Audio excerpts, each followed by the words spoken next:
नमस्कार, आप देख रहे हैं अपना उत्तराखंड। मैं हूं आपके साथ अक्षय सिंह। बुलेटिन की शुरुआत करेंगे और सबसे पहले बात करेंगे चमोली आपदा की। 7 फरवरी को चमोली में आई आपदा के बाद से ही लापता हुए लोगों को तलाशने के लिए रेस्क्यू ऑपरेशन चलाया जा रहा है। तपोवन में एनटीपीसी की टनल में फंसे 30 लोगों को बाहर निकालने के लिए रेस्क्यू टीमें लगातार कोशिश कर रही हैं। आपदा के करीब एक सप्ताह के बाद आज रेस्क्यू टीमों को थोड़ी सफलता हाथ लगी।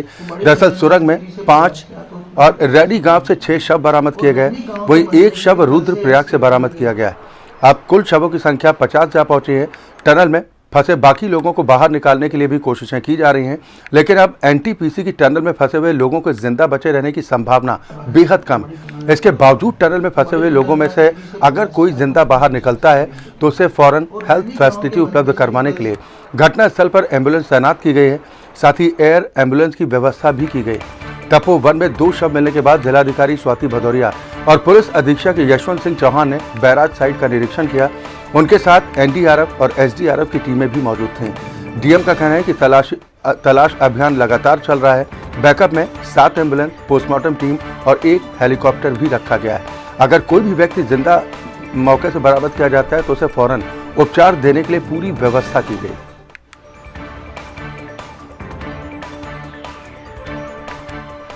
यहाँ पे लगी हुई 3 टीम है पोस्टमार्टम की, और इसके अलावा हमारे साथ क्योंकि कुछ अगर बाई चांस कोई लाइव रिकवरी किसी की हार्ट बीट चलती हुई मिलती है तो उसके लिए हम लोगों ने 7 एम्बुलेंसेज यहाँ पे रखी, हेलीकॉप्टर भी बल्कि यहाँ पे स्टैंड बाई पे हमने हेलीपैड पे रख रखा है कि in case of live recovery हम एकदम 1 सेकेंड भी रिस्क न करें।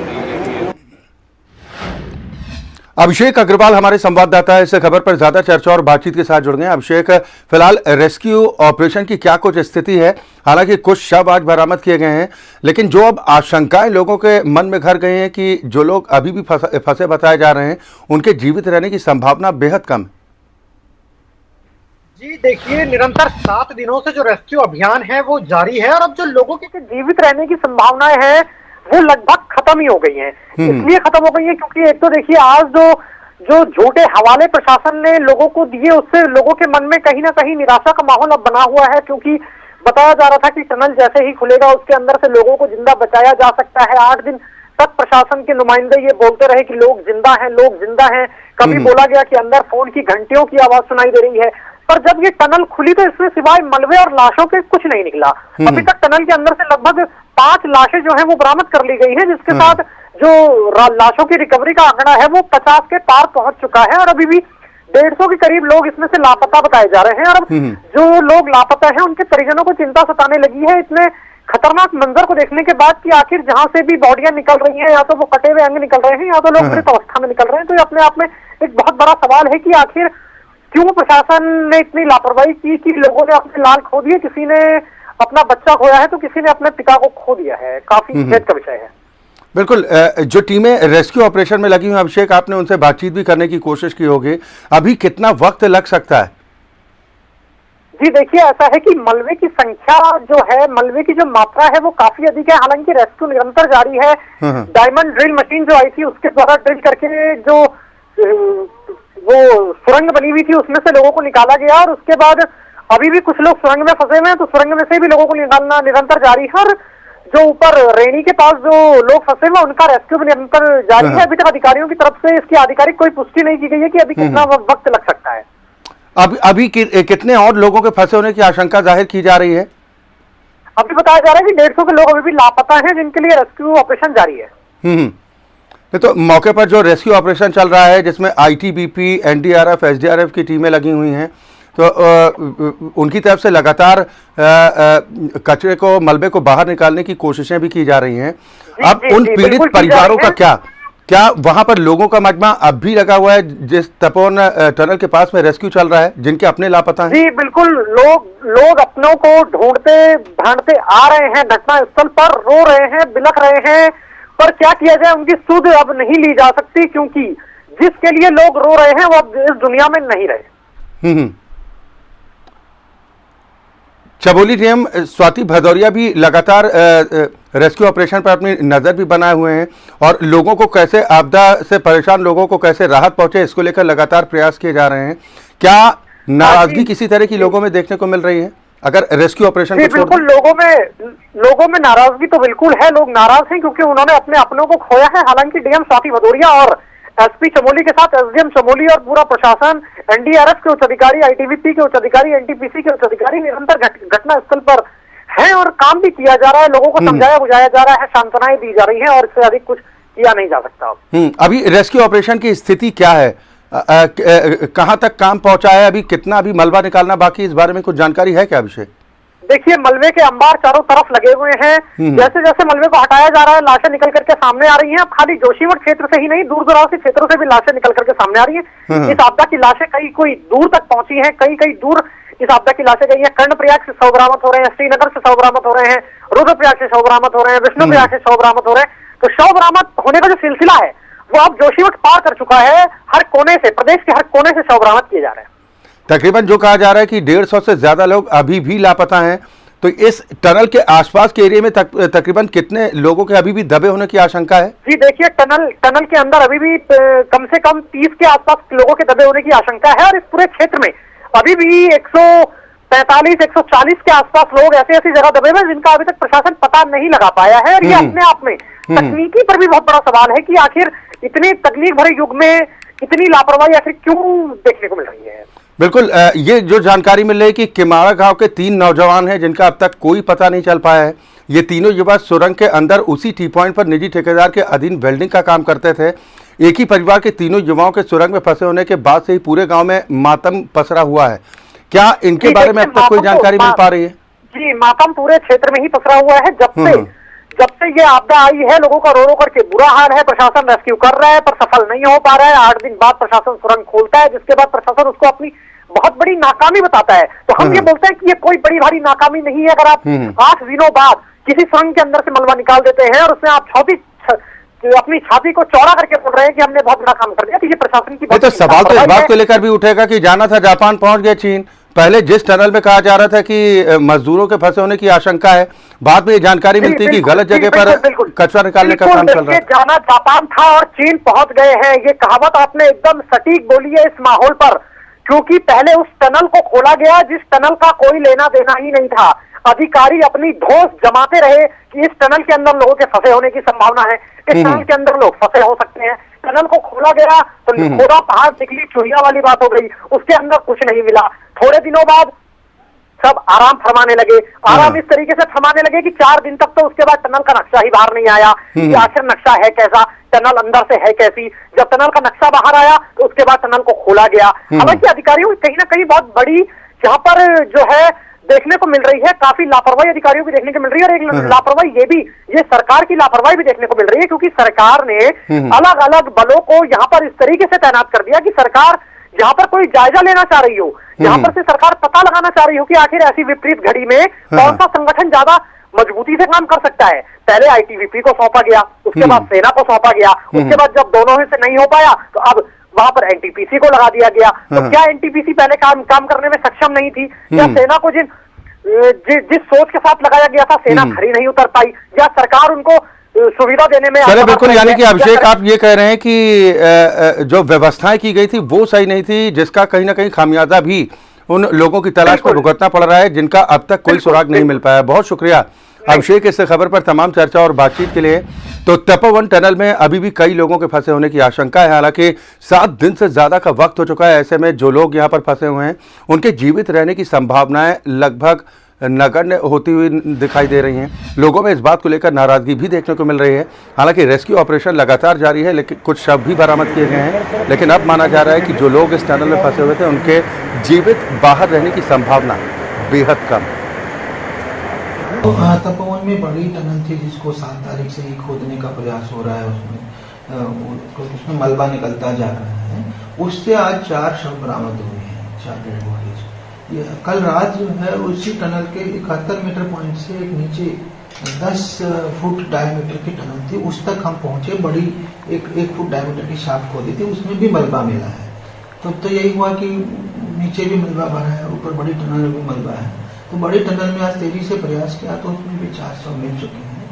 और रैनी गांव के मलबे से भी कल से एक्सकेवेटर लगे हुए थे बड़े वाले, उससे भी आज 2 शव बरामद हुए। तो आज अभी तक 6 शव बरामद हो चुके हैं। तो बरामदगी की कुल संख्या 44 हो गई है। और उधर उत्तराखंड के मुख्यमंत्री त्रिवेंद्र सिंह रावत 15 फरवरी से विकास कार्यों की समीक्षा करेंगे। मुख्यमंत्री 9 जिलों की 37 विधानसभाओं में की गई सरकार की घोषणाओं के बारे में विस्तार से जानकारी हासिल करेंगे।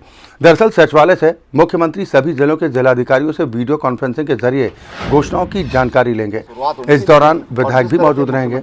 मुख्यमंत्री त्रिवेंद्र सिंह रावत ने विभिन्न जनपदों में भ्रमण के दौरान क्षेत्रीय विकास को लेकर कई घोषणाएं की। उनकी अब समीक्षा की तैयारी। सबसे पहले मुख्यमंत्री त्रिवेंद्र सिंह रावत 15 फरवरी को चंपावत, बागेश्वर और पिथौरागढ़ की विधानसभाओं की समीक्षा करेंगे, जिसके बाद 17 फरवरी को अल्मोड़ा और नैनीताल जिले की विधानसभाओं की समीक्षा बैठक होगी। 18 फरवरी को उत्तरकाशी और रुद्रप्रयाग जिले की विधानसभाओं की समीक्षा की जाएगी, तो 19 फरवरी को पौड़ी और टिहरी जिले की विधानसभाओं की समीक्षा मुख्यमंत्री करेंगे। देहरादून, हरिद्वार, ऊधम सिंह नगर और चमोली जिले इसमें शामिल नहीं किए गए हैं। ये बड़ी खबर आपको बताया। 9 जिलों की 37 विधानसभाओं में सरकार की तरफ से की गई योजनाओं की घोषणाओं के संबंध में मुख्यमंत्री त्रिवेंद्र सिंह रावत अधिकारियों के संग एक समीक्षा करने जा रहे हैं। विधायकों की मौजूदगी रहेगी। साथ ही वीडियो कॉन्फ्रेंसिंग के जरिए इन तमाम जिलों के जिलाधिकारी मुख्यमंत्री को इन विकास योजनाओं से संबंधित जानकारियां उपलब्ध कराएंगे। हालांकि देहरादून, हरिद्वार, ऊधम सिंह नगर और चमोली जिले इसमें शामिल नहीं किए गए हैं।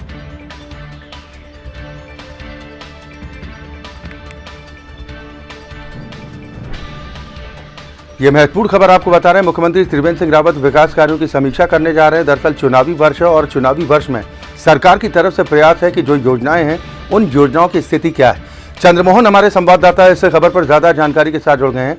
चंद्रमोहन, मुख्यमंत्री एक्टिव मोड में पूरी तरह से दिखाई दे रहे हैं या फिर ये कहें कि चुनावी वर्ष का प्रभाव है? जी बिल्कुल, देखिए अक्षय, चुनावी साल का प्रभाव है, इसीलिए सरकार अच्छे दिखाई दे रही है। और कल से सीएम त्रिवेंद्र सिंह रावत 4 जिलों को छोड़कर जो 9 जिले हैं प्रदेश के, उनकी जो 37 विधानसभाएं हैं उनमें जो घोषणाएं सरकार द्वारा की गई थी उनकी क्या स्थिति है उसकी समीक्षा करेंगे। सचिवालय से सीएम त्रिवेंद्र सिंह रावत सभी जो 9 जिले हैं उनके जिलाधिकारियों से जुड़ेंगे बारी बारी से, और जो विकास योजनाएं हैं और सरकार ने जो घोषणाएं की थी उसकी क्या स्थिति है, किस तरह से लोगों को लाभान्वित किया जा रहा है, जो योजनाओं का क्राइटेरिया है उसमें जो लोग उस क्राइटेरिया में आ रहे हैं, क्या सभी को योजनाओं का लाभ पहुंच रहा है। इन तमाम चीजों को लेकर सीएम त्रिवेंद्र सिंह रावत जिलाधिकारियों से रिपोर्ट लेंगे। और इस दौरान जो विधानसभा का क्षेत्रीय विधायक है वो भी मौजूद रहेगा और वो भी मुख्यमंत्री को बताएगा कि किस तरह से योजनाओं का जो विधानसभा में योजनाएं चल रही हैं और लोगों को कैसे इसका लाभ दिया जा रहा है। कल से इसकी शुरुआत होगी। कल 15 फरवरी को सीएम 3 जिलों की विधानसभाओं में विकास कार्यों की समीक्षा करेंगे, जिसमें चंपावत, बागेश्वर और पिथौरागढ़ शामिल हैं। इसके बाद 17 फरवरी को 2 जिलों में ये काम होगा, अल्मोड़ा और नैनीताल। इसके बाद 18 फरवरी को उत्तरकाशी और रुद्रप्रयाग और 19 फरवरी को पौड़ी और टिहरी जिले की जो विधानसभाएं हैं उनमें विकास कार्यों की समीक्षा की जाएगी। 4 जिलों को अभी छोड़ा गया है, देहरादून, हरिद्वार, ऊधम सिंह नगर और चमोली। इन 4 जिलों के जो विकास कार्य हैं उनकी समीक्षा बाद में की जाएगी। पहले जो पहाड़ के जो 9 जिले हैं उन पर 9 जिलों को लेकर समीक्षा बैठक तो मुख्यमंत्री करने जा रहे हैं, लेकिन एक सवाल इस बात को लेकर चंद्रमोहन उठ रहा है कि सरकार की तरफ से बड़ी संख्या में ऐसी योजनाएं भी हैं जिनकी घोषणा तो कर दी गई, लेकिन उन पर आज तक काम ही शुरू नहीं हो पाया। ऐसी योजनाओं का फीडबैक भी लेंगे क्या मुख्यमंत्री? जी बिल्कुल अक्षय, देखिए सीएम त्रिवेंद्र सिंह रावत का जो उद्देश्य है वो यही है। आपका जो सवाल आपने पूछा वो केवल यही सुनिश्चित राज्य सरकार करना चाहती है कि कितनी योजनाएं ऐसी हैं जो अभी धरातल पर नहीं उतरी हैं। इसका पूरा उद्देश्य यही है ताकि अभी समय बचा है, 1 साल का समय, अगला जो साल आएगा उसमें शुरुआत में ही फरवरी और मार्च में जो चुनाव है वो होंगे। तो अभी 1 साल का समय है। पूरा उद्देश्य राज्य सरकार का यही है कि राज्य सरकार ने जो वादे जनता से किए थे, मुख्यमंत्री जब भी किसी विधानसभा में सामाजिक समारोह करते हैं तो हमेशा कोई भी किसी भी राज्य का मुख्यमंत्री होता है तो वो घोषणाएं उस सभा में करता है विधानसभा के लिए, तो उसकी पूरी समीक्षा की जाएगी। किस तरह से जो विधानसभाओं में घोषणाएं की गई थी उनका लाभ लोगों को मिला और जो घोषणाएं अभी अधूरी रह गई हैं तो उनको भी पूरा किया जा सके, ताकि फिर चुनाव में सरकार जाएगी, लोगों के बीच जाएगी तो ये कहना आसान रहेगा कि हमें दोबारा मौका दीजिए और जो सरकार ने कहा था वो कर दिखाया। अक्षय। चलिए, बिल्कुल, बहुत शुक्रिया चंद्रमोहन इस खबर पर तमाम जानकारी और बातचीत के लिए। और बात करेंगे इस वक्त एक बड़ी खबर की, और ये बड़ी खबर आपको देहरादून से बता रहे हैं, जहां पर पुलवामा आतंकी हमले की आज दूसरी बरसी है। मुख्यमंत्री त्रिवेंद्र सिंह रावत ने भी सीआरपीएफ के 40 शहीद हुए जवानों को अपनी श्रद्धांजलि अर्पित की है। पुलवामा हमले में शहीद हुए सैनिकों को श्रद्धांजलि अर्पित की मुख्यमंत्री त्रिवेंद्र सिंह रावत ने मातृभूमि की रक्षा के लिए शहीदों का बलिदान महानतम है। मुख्यमंत्री त्रिवेंद्र सिंह रावत ने ट्वीट के जरिए अपनी भावनाओं को शेयर करने की कोशिश की है। दरअसल 2 साल पहले आज ही के दिन जम्मू कश्मीर के पुलवामा में आतंकी हमला हुआ था, जिसमें सीआरपीएफ के 40 जवान शहीद हुए थे। आज दूसरी बरसी है। इस मौके पर देश इन जवानों की शहादत को नमन कर रहा है।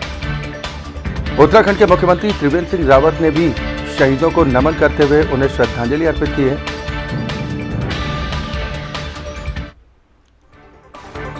मुख्यमंत्री त्रिवेंद्र सिंह रावत का ट्वीट आप देख पा रहे हैं। पुलवामा आतंकी हमले की दूसरी बरसी पर भारत माता की सेवा में अपने शहादत देने वाले जवानों को मुख्यमंत्री त्रिवेंद्र सिंह रावत की तरफ से नमन किया गया है।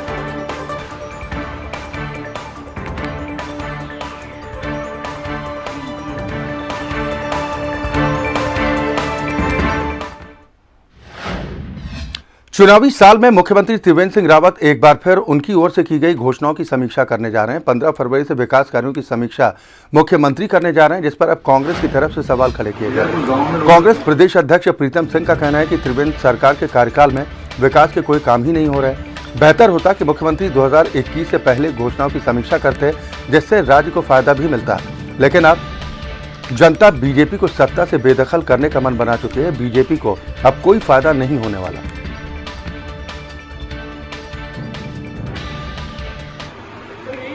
देखिए, मुख्यमंत्री जी समीक्षा कर रहे हैं, प्रदेश के मुख्यमंत्री हैं, उनको ये अधिकार है। लेकिन बेहतर होता कि 2017 में समीक्षा करते, 18 में समीक्षा करते, 19 में समीक्षा करते, 20 में समीक्षा करते, तो इस राज्य के लिए भी बेहतर होता। लेकिन विदाई के वक्त जो है वो समीक्षा कर रहे हैं, मुझे नहीं लगता कि बहुत कुछ जो है प्रदेश को हासिल हो पाएगा। और अगली बड़ी खबर आपको दिल्ली से बता रहे हैं, जहां पर बीजेपी प्रदेश अध्यक्ष बंशीधर भगत ने केंद्रीय मंत्री अनुराग ठाकुर से मुलाकात की। बंशीधर भगत ने केंद्रीय वित्त राज्य मंत्री अनुराग ठाकुर से मुलाकात की है।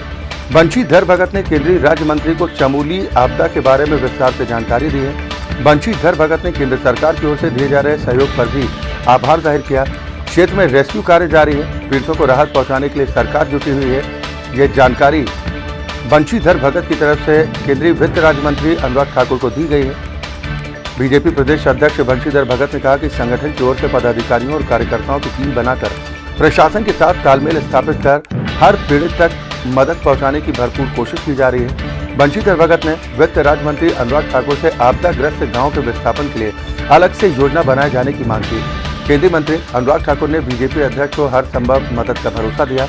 इस दौरान बीजेपी प्रदेश अध्यक्ष के साथ प्रदेश मीडिया प्रभारी मनबीर सिंह चौहान, प्रदेश प्रवक्ता नवीन ठाकुर और बीजेपी युवा मोर्चा के प्रदेश अध्यक्ष कुंदन लटवाल भी मौजूद थे।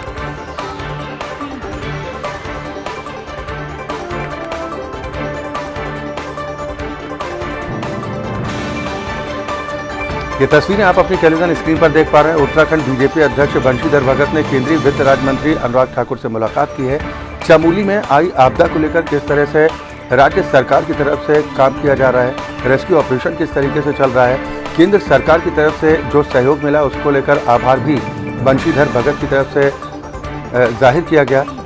साथ ही अलग से योजनाओं की मांग भी की गई है। इस आपदा के बाद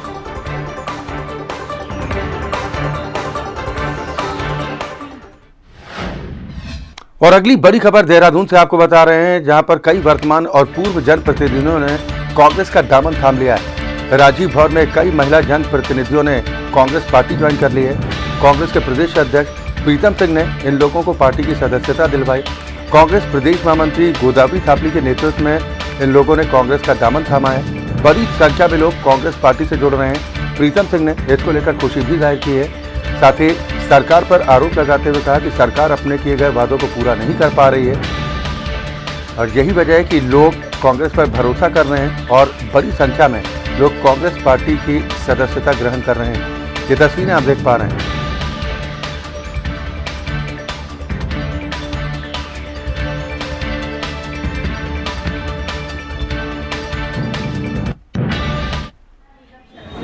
ये देहरादून की तस्वीरें आपको दिखा रहे हैं। यहाँ पर बड़ी संख्या में आज कांग्रेस का दामन लोगों ने थामा है। प्रदेश अध्यक्ष प्रीतम सिंह इस मौके पर मौजूद थे। बड़ी संख्या में महिलाओं ने कांग्रेस पार्टी का दामन थामा है। इस मौके पर प्रीतम सिंह ने राज्य सरकार पर जमकर निशाना भी साधा। प्रीतम सिंह ने आरोप लगाते हुए कहा कि राज्य सरकार कोई भी काम नहीं कर पाई पिछले 4 वर्षों में, और यही वजह है कि जनता की नाराजगी लगातार बढ़ती जा रही है और कांग्रेस के प्रति लोगों का विश्वास पुख्ता होता जा रहा है, और यही वजह है कि बड़ी संख्या में लोग कांग्रेस पार्टी के साथ जुड़ रहे हैं। ये देहरादून की तस्वीरें आप देख पा रहे हैं, जहाँ पर एक कार्यक्रम के दौरान बड़ी संख्या में मौजूद महिलाओं को कांग्रेस की सदस्यता दिलवाई गई। कांग्रेस प्रदेश अध्यक्ष प्रीतम सिंह की अगुवाई में कई महिला कार्यकर्ताओं ने कांग्रेस का दामन थाम लिया है। देहरादून से इस वक्त की बड़ी खबर अपने दर्शकों को बता रहे हैं। पंचायत सदस्य नागनाथ सिंह। रविवार को नई दिल्ली में मसूरी विधायक गणेश जोशी ने रक्षा मंत्री राजनाथ सिंह से मुलाकात कर उन्हें देहरादून के गोरखा मिलिट्री इंटरमीडिएट कॉलेज की लीज बढ़ाए जाने का आग्रह किया। इस दौरान उनके साथ राज्यसभा सांसद नरेश बंसल भी मौजूद थे। विधायक जोशी ने रक्षा मंत्री को सौंपे पत्र में बताया कि देहरादून में छावनी क्षेत्र में गोरखा मिलिट्री इंटर कॉलेज लगभग 100 वर्षों से संचालित हो रहा है, जिसमें क्षेत्र के गोरखा समुदाय और अन्य वर्गों के छात्र छात्राएं अध्ययन करते हैं। 99 साल पहले रक्षा मंत्रालय के जरिए इसे लीज पर दिया गया था, जिसकी लीज 2019 में समाप्त हो चुकी है, जिसके बाद से मंत्रालय के जरिए विद्यालय प्रशासन से लगातार वार्षिक किराया जमा करने को कहा जा रहा है, जबकि विद्यालय की आर्थिक स्थिति बेहद खराब है। कैंटोनमेंट क्षेत्र के अधिकारियों के जरिए बार बार इस विद्यालय को हटाए जाने संबंधी पत्राचार किया जा रहा है, जिससे विद्यालय में कार्यरत कर्मियों और अध्ययनरत छात्र छात्राओं का भविष्य अंधकार में लटकता दिखाई दे रहा है। विधायक गणेश जोशी ने रक्षा मंत्री से अनुरोध किया कि छात्र छात्राओं के भविष्य के दृष्टिगत गोरखा मिलिट्री इंटर कॉलेज की लीज को नवीनीकृत किया जाए। रक्षा मंत्री राजनाथ सिंह ने विधायक गणेश जोशी के जरिए दिए गए पत्र पर सकारात्मक कार्रवाई का भरोसा दिया है।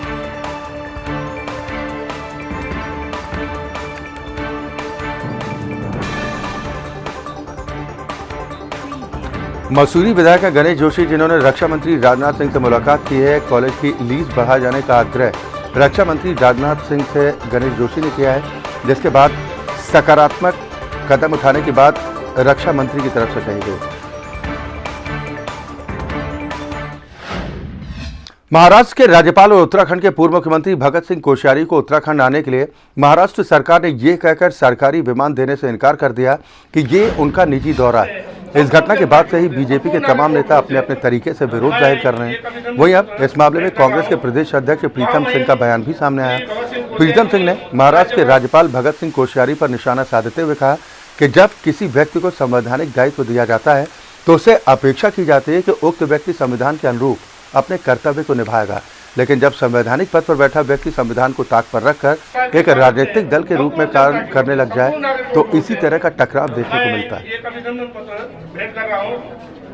देखिए, जब किसी व्यक्ति को संवैधानिक दायित्व दिया जाता है तो उस व्यक्ति से ये अपेक्षा की जाती है कि वो उन दायित्वों का निर्वहन संविधान की भावनाओं के अनुरूप करने का काम करे, और व्यक्ति अगर संविधान को ताक पर रख करके एक राजनीतिक दल के रूप में कार्य करता है तो ये टकराव की स्थिति पैदा होती है। बीजेपी विधायक हरभजन सिंह चीमा ने किसानों के मामले को लेकर प्रदेश सरकार के खिलाफ मोर्चा खोल दिया है। किसानों के धान और गन्ना मूल्य का भुगतान न होने पर उन्होंने गहरी नाराजगी जाहिर की। विधायक चीमा ने आरोप लगाया कि उनके जरिए उठाए जाने वाले मुद्दों पर सरकार की ओर से अनदेखी की जाती है। विधायक चीमा ने काशीपुर स्थित अपने कार्यालय में आयोजित पत्रकार वार्ता के दौरान कहा कि उन्होंने समय समय पर जिलाधिकारी, डायरेक्टर और सचिव, सहकारी समितियां समेत कैबिनेट मंत्री धन सिंह रावत से लेकर मुख्यमंत्री तक किसानों के बकाया भुगतान के मुद्दे पर वार्ता की, लेकिन इसके बावजूद अभी तक सरकार की ओर से न तो किसानों को बकाया का भुगतान किया गया और न ही भुगतान का कोई भरोसा दिया गया। वहीं आम आदमी पार्टी के प्रदेश उपाध्यक्ष दीपक वाली ने मीडिया के माध्यम से बीजेपी विधायक को पार्टी में शामिल होने के लिए न्योता दिया।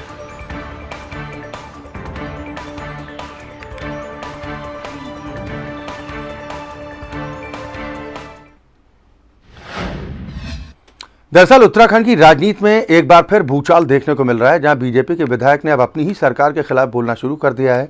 नाराज विधायक हरभजन सिंह चीमा ने प्रेस कॉन्फ्रेंस में किसानों के भुगतान न होने पर सरकार को अपनी नाराजगी दिखाई। तो वहीं अब राजनीति में भी उथल पुथल देखने को मिल रही है। आम आदमी पार्टी के प्रदेश उपाध्यक्ष दीपक बाली ने कहा कि आम आदमी पार्टी में सभी का स्वागत है, बस भ्रष्टाचारी और क्रिमिनल ना हो। वहीं त्रिवेंद्र सरकार को आड़े हाथों लेते हुए कहा कि माननीय विधायक जी के पश्चाताप का समय है और वो जो माननीय विधायक चीमा की पीड़ा है उन्होंने पब्लिक के सामने के लिए तैयार है जिसने भी आना रखने की नसीहत दी। और मैं तो पार्टी कहता के हूं विधायकों की माननीय विधायक जी के पास आम जनता की क्या सुनेगी, ये आरोप आम आदमी पार्टी प्रदेश उपाध्यक्ष की तरफ से लगाया। हर आदमी का स्वागत है, जो भी आदमी भ्रष्टाचारी नहीं है, जो भी आदमी क्रिमिनल नहीं है, हर उस आदमी, हर जनता के सेवक का, हर जनता के आदमी का पार्टी में स्वागत है। हम तो स्वागत के लिए तैयार है जिसने भी आना है। और मैं तो कहता हूं कि माननीय विधायक जी के पास अब प्रायश्चित का समय है, ये कि जो अपनी पीड़ा है जो उन्होंने जनता के सामने रखी है, ऐसे दल और ऐसे सरकार में बने रहने की जरूरत नहीं है उनको। अगर वो उनकी भी नहीं सुन रही है तो फिर किसकी सुनवाई। उत्तराखंड में आम आदमी पार्टी का कदम रखते ही आम आदमी पार्टी का कुनबा बढ़ता जा रहा है। आम आदमी पार्टी का बढ़ता काफिला, जिसको देखकर विरोधी पार्टियों में भी खलबली मची। युवा पीढ़ी के साथ साथ बुजुर्ग पीढ़ी भी आम आदमी पार्टी का दामन थामते दिखाई दे रही है। दरअसल उत्तराखंड में आम आदमी पार्टी ने चुनाव लड़ने की पूरी तैयारी की है और लगातार आम आदमी पार्टी अपना कुनबा बढ़ाने के प्रयास में जुटी। दिल्ली मॉडल दिखाकर लोगों को आम आदमी पार्टी में शामिल करवाया जा रहा है। बिजली, पानी, शिक्षा जैसे मुद्दों को चुनावी हथियार बनाकर आम आदमी पार्टी उत्तराखंड में चुनाव लड़ने के लिए मैदान में है और इन्हीं मुद्दों को लेकर लगातार आम आदमी पार्टी युवा पीढ़ी से लेकर बुजुर्ग पीढ़ी तक आम आदमी पार्टी में शामिल होते दिखाई दे रहे हैं। वहीं जब बुजुर्ग महिला से आम आदमी पार्टी में शामिल होने की वजह पूछी गई तो उन्होंने बताया कि मैंने अपनी पूरी जिंदगी में कभी कांग्रेस, कभी बीजेपी को सत्ता में देखा। सभी पार्टियां झूठ के परिंदे बनकर चुनाव लड़ती हैं। पार्टियां लोगों को परेशानी के सिवा और कुछ नहीं देती। आम आदमी पार्टी से बच्चों के भविष्य की उम्मीद है और उसी उम्मीद से आम आदमी पार्टी में वो शामिल हैं। में ना उम्र का कोई फर्क है, ना जात, ना पात, ना कोई चीज। सिर्फ एक ही चीज है कि आम आदमी पार्टी की काम की राजनीति से खुश होकर हर आयु वर्ग का, हर धर्म का आदमी इसमें शामिल हो रहा है। देखिए, जनता है, लोग जो है समय समय पर अन्य दलों से जुड़ते रहते हैं और उससे पहले यहाँ पर जो है कोई ऑप्शन नहीं आ रहा था। आज आम आदमी पार्टी ने जब से चुनाव लड़ने की घोषणा की है उत्तराखंड में, तो बहुत सारे दलों से लोग जो है लगातार आ रहे हैं और बहुत सारे संपर्क में, जो समय आने के साथ साथ और लोग भी शामिल हो। आदमी पार्टी से उम्मीद है कि ये पार्टी अच्छी है और इससे हमें, हमारे बच्चों को, उनका भविष्य अच्छा रहेगा, उज्जवल रहेगा उनका भविष्य। हमने सभी पार्टी आज तक ज्वाइन मतलब देखी है और कोई कुछ मतलब उनको ये तो बता देता है ये करेंगे वो करेंगे, करा तो किसी ने कुछ नहीं। और इसी के साथ बुलेटिन में वक्त एक छोटे से ब्रेक का है। खबरें लगातार जारी।